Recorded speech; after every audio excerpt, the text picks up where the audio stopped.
So I have another story, and I hope you can handle grossness. I, you know, in whatever little ways I can, I want to stay close to my roots. And so there I was at home. It was Sunday night. And y'all, I got all these nice spices. I had whole coriander, I had fennel seeds.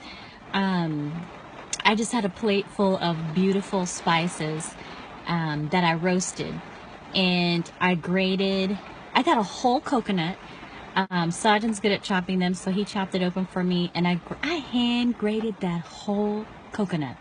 And I took about 3/4 cup of the coconut. I put the rest in the freezer in a Ziploc bag. So I'm explaining to you how I was making chicken curry. And yeah, I got those spices. I roasted them. I roasted the coconut. And I'm just feeling real good about myself. I'm tired. It's late. Sajin's trying to put the kids to bed. And, I get my spices. I put them in my NutriBullet and I grind them. Add a little bit of water. Make a little coconut paste. And I'm making this in my Instant Pot. I've already sauteed my onions, garlic, ginger with mustard seeds and salted it. Oh yeah, and I have my Malabar peppercorns, and the list goes on. So I threw all this in the pot, put in my chicken, my coconut paste, and I'm mixing it. And I put the lid on, and so I think in the Instant Pot, I baked it or pressure cooked it for 12 minutes and then let it slow release.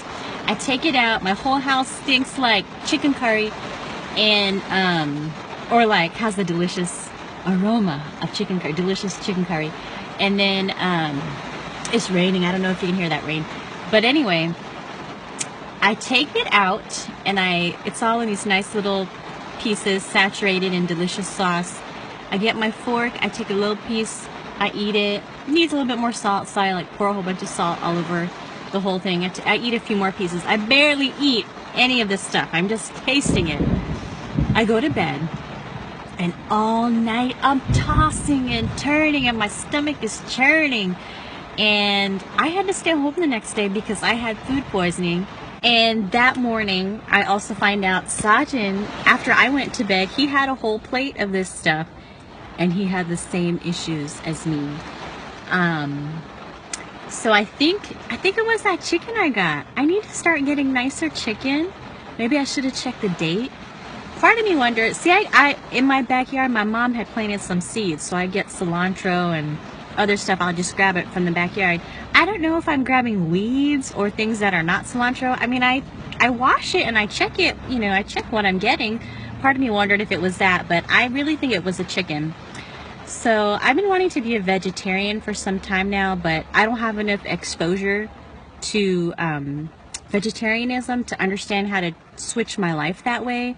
But this is good motivation for me to look into it more, because I'm losing my taste for meat. I mean, I'll still eat it, but I would really like to eat more vegetarian type foods. So if you know anything about that, if you have suggestions on your favorite vegetarian dishes, because our cooking routine is we buy usually a chicken that we use the week for lunch, and then a chicken that we use the week for dinner. But I would love to switch that out for something that's vegetarian.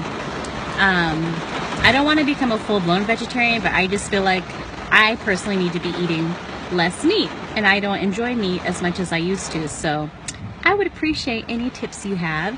And that is a story of how Sajin and I got terrible food poisoning after I put all this labor into what should have been a delicious, enjoyable meal.